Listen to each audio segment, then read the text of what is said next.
A McLaren projetou uma suspensão dianteira adequada para Norris, e no vídeo de hoje vamos explicar por que Piastri não está confortável com essa nova suspensão. No festival de Goodwood, Prost comentou sobre a situação na McLaren e disse que esperava ganhar o Mundial. Vindo de um tetracampeão mundial, isso tem um certo peso, mas também temos que ver o dia de filmagem da Racing Bulls que ocorreu ontem. Vamos ouvir o que Laurent Mesh quer trazer já a partir de Spa. A nova chefe de equipe da Red Bull já possui uma estratégia para implementar. Por fim, discutimos sobre a unidade de potência da Ferrari, Franco Colapinto e Felipe Massa. Antes de começar, deixe um like de apoio. Agora vamos aos detalhes. Lando Norris começou a temporada reclamando da falta de sensação com a McLaren MCL 39, especialmente na parte dianteira. Um problema que limitou sua confiança no carro e sua eficácia na qualificação, onde no ano passado fazia a diferença nos momentos decisivos. A McLaren levou a questão a sério, trabalhando imediatamente para devolver a ele as sensações corretas ao volante. Após intervenções direcionadas pós-Suzuka no Canadá, chegou uma nova configuração mecânica da suspensão dianteira, estudada para melhorar o feedback da direção e a sensibilidade na entrada da curva. Trata-se de uma modificação que não altera o desempenho puro, mas influencia o comportamento mecânico do triângulo superior, tornando a resposta da direção mais natural. Oscar Piastri, que nunca reclamou de problemas semelhantes, optou por não testá-la, preferindo manter a configuração padrão.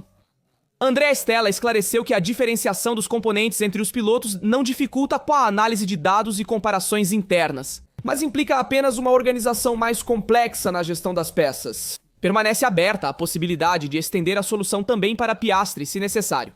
A modificação já deu resultados encorajadores, devolvendo a Norris parte da confiança perdida no início da temporada. Vimos isso com as vitórias na Áustria e em Silverstone. E para a McLaren, isso é um sinal positivo para as próximas corridas, mesmo que a gestão das configurações personalizadas possa permanecer até o final do ano. E cuidado para não subestimar esse elemento, porque em uma luta pelo Mundial com uma diferença de apenas 4 pontos dos dois primeiros pilotos, 234 pontos para Piastri e 226 para Norris, e onde nas últimas corridas Norris se saiu melhor, mas antes Piastri se saiu melhor. Lembremos das 3 vitórias consecutivas de Oscar em Bahrein, Jeddah e Miami. Veja, em uma situação tão tensa na McLaren, onde cada ponto faz a diferença. Quando se traz uma atualização que favorece um piloto em relação ao outro, mesmo essa pequena atualização na suspensão dianteira no triângulo superior pode realmente fazer a diferença e determina quem poderia ser um campeão do mundo em relação ao outro. Obviamente são os episódios individuais nas diferentes corridas que influenciam o resultado final. No entanto, com mais afinidade com o monoposto, é possível acelerar mais e evitar possíveis problemas na corrida, porque ele tem a maior chance de partir da pole position. Portanto, a atualização que a McLaren fez na suspensão dianteira que beneficiou Norris nos mostra como, mais uma vez, a equipe inglesa favorece o britânico. Então, justamente, Piastri tem todos os elementos à disposição para conseguir alcançar Norris, e isso também foi reiterado por André Stella, para evitar criar favoritismos. O mesmo ocorre com Oscar Piastri. Durante o festival Speed Goodwood, Alain Prost, 4 vezes campeão do mundo, declarou abertamente sua preferência entre os dois pilotos da McLaren. O 4 vezes campeão do mundo explicou que conhece bem Oscar Piastri, tanto que no passado incentivou sua entrada na Academy Renault. Depois a Alpine, apesar do ceticismo interno da equipe. Prost contou que acompanhou Piastri desde os primeiros passos na Fórmula 4 e que imediatamente apreciou sua inteligência na corrida. Segundo ele, o australiano tem uma clareza nas manobras e uma capacidade de ler as situações que o tornam mais esperto que Norris, qualidades que podem fazer a diferença na corrida pelo título.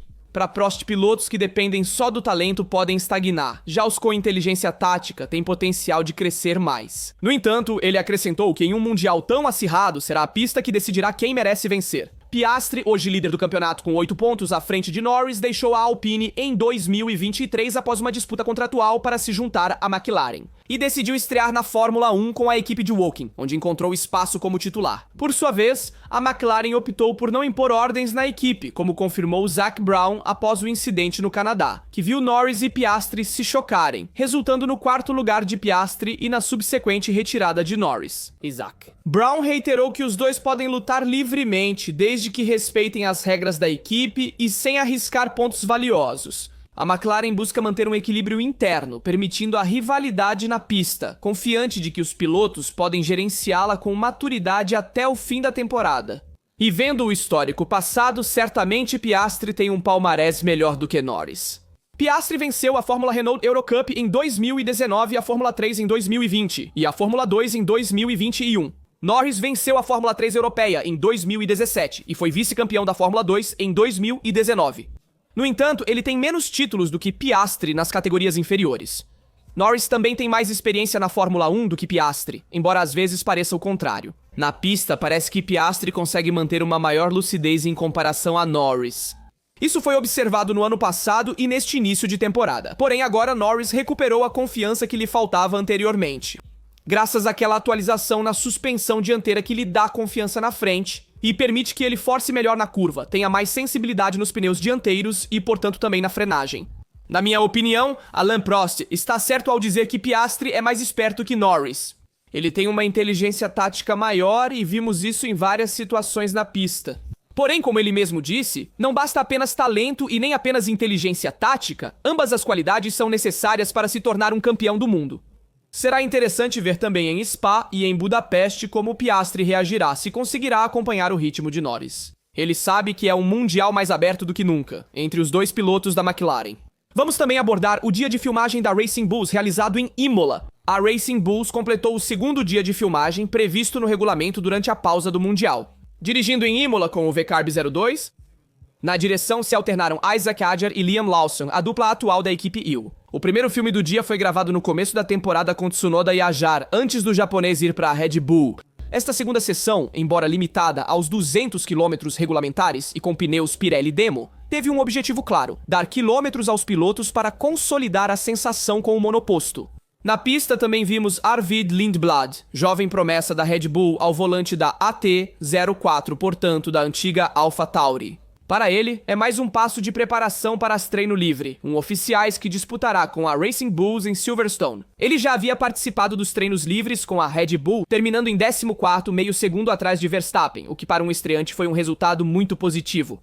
E atenção que agora a Red Bull planeja estrear algumas atualizações importantes para Spa. Laurent Mechier, que iniciou na fábrica da Red Bull na semana passada, já estabeleceu um plano de trabalho preciso, visando implementar atualizações técnicas rapidamente e atualizar o simulador. A prioridade é dupla: reduzir a diferença para a McLaren na segunda parte do Mundial e dar a Verstappen sinais concretos de avanço técnico. Também para aliviar as pressões da Mercedes. Se o título já está fora de alcance, a Red Bull ainda quer lutar no topo. Após os primeiros desenvolvimentos, a equipe está trabalhando no simulador para otimizar os últimos pacotes. É chegar a Spa-Francorchamps com um carro mais estável e previsível, sobretudo na aerodinâmica.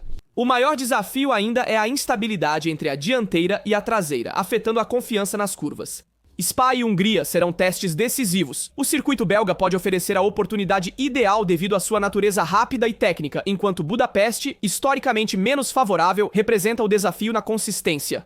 Mech também iniciou uma mudança na gestão das atividades no simulador de Milton Keynes, visando se apresentar já a partir do treino livre, com uma configuração competitiva e reduzindo o risco de ter que ajustar durante o fim de semana, o que é algo que acontece com muita frequência na Red Bull. Verstappen geralmente tem dificuldades no treino livre, mas consegue trabalhar na configuração e melhorá-la ao longo dos treinos livres. No entanto, isso te coloca automaticamente um passo atrás das outras equipes.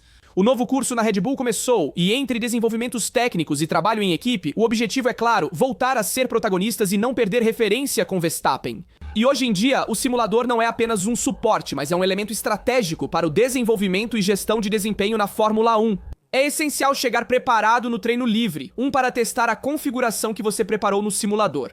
Ainda mais veremos em Spa o fim de semana com a Sprint Race, e portanto haverá menos tempo para trabalhar no configuração. Treino livre. Teremos que ter uma configuração já pronta e a Red Bull não pode errar nisso. Por isso, o Ramechi quer ter a configuração pronta para o treino livre, na Bélgica, e não repetir os últimos fins de semana de corrida com a Red Bull sempre perseguindo.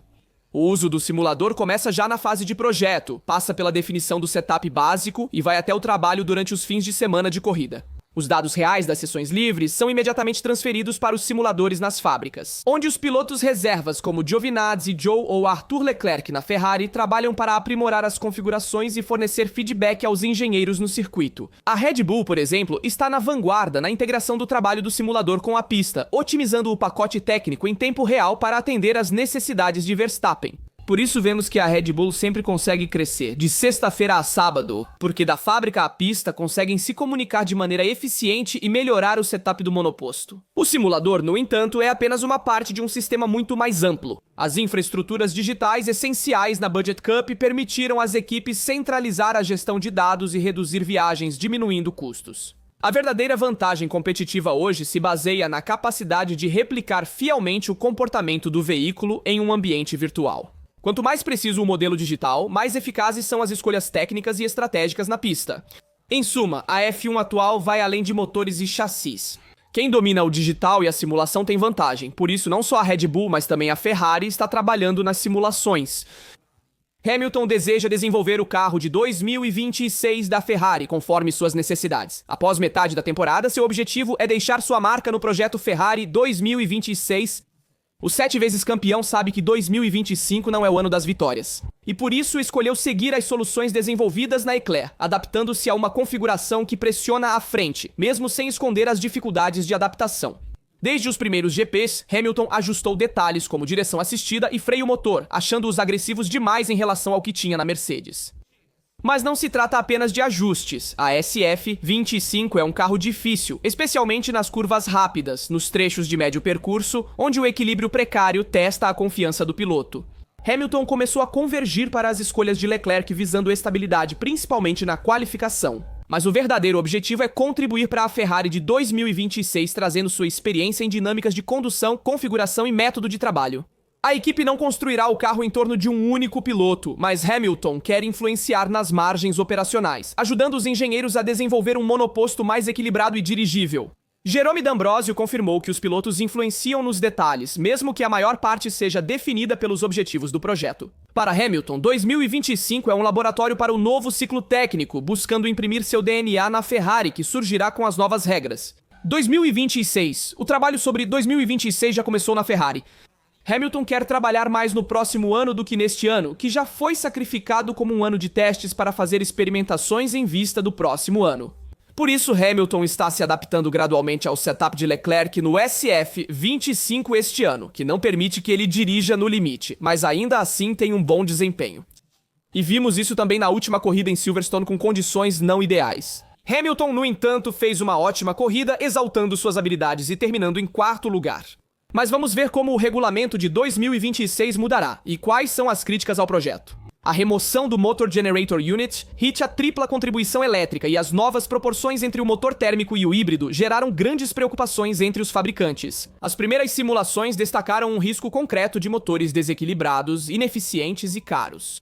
Mercedes e Audi são contrárias a qualquer revisão do regulamento, forçando a Federação Internacional de Automobilismo a seguir um caminho que muitos no paddock consideram um beco sem saída. A primeira sessão de testes em Barcelona será a portas fechadas, indicando que a federação também compartilha das perplexidades. Benzulaen reconheceu o problema e antecipou que o futuro da unidade de potência terá que mudar de rumo antes mesmo que a geração 2.0 se torne estável. A ideia de reduzir custos, padronizando componentes, transmissão ou fornecedor único de combustíveis parece difícil de implementar, dadas as lógicas comerciais dos parceiros atuais. Tecnicamente, há interesse em retornar aos V8 híbridos vistos como mais gerenciáveis e sustentáveis, com potência elétrica integrada, mas sem os excessos conceituais do projeto atual. É claro que o mercado automotivo deu passos para trás na eletricidade, e a Fórmula 1 está fazendo o mesmo. A unidade de potência 2026 pode se tornar um parêntese falho, caro e ineficaz. Os principais fabricantes e potenciais novos entrantes no Mundial veem o projeto mais como um erro de percurso do que como uma oportunidade. Os carros de 2026 podem ser até 4 segundos mais lentos que os atuais. E isso pode ser um verdadeiro drama para nós, fãs da Fórmula 1. Vamos ver também o motivo por trás dessa preocupação. Vários projetos têm dificuldade em atingir os níveis de carga aerodinâmica previstos pela Federação Internacional de Automobilismo. O objetivo, estabelecido pela federação, cerca de 85% da carga atual, parece hoje muito otimista. Segundo simulações, os tempos de volta podem subir de 3 a 4 segundos. O problema vai além do desempenho. A Pirelli define os novos pneus usando dados das equipes, mas as simulações aerodinâmicas não convergem, e isso também complica o projeto dos pneus. Um círculo vicioso, no qual a equipe e o fornecedor precisam de informações precisas um do outro.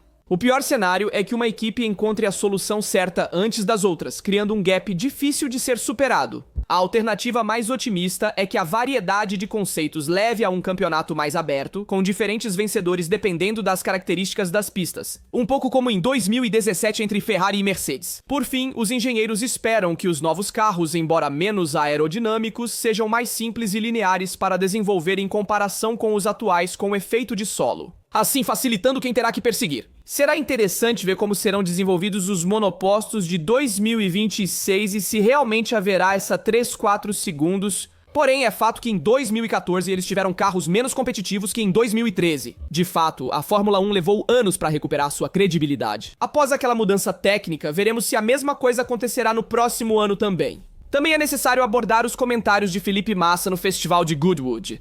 Massa retomou o assunto sobre a Ferrari F2 2008 e aproveitou para relembrar o famoso caso do Mundial de 2008. Com um sorriso afiado, o brasileiro definiu 2008 como seu melhor ano e reafirmou a convicção de que aquele título foi injustamente tirado dele devido ao Crashgate de Singapura. Massa argumenta que os resultados do Grande Prêmio adulterados pela batida proposital de Nelson Piquet Jr. deveriam ser cancelados, mudando a classificação final.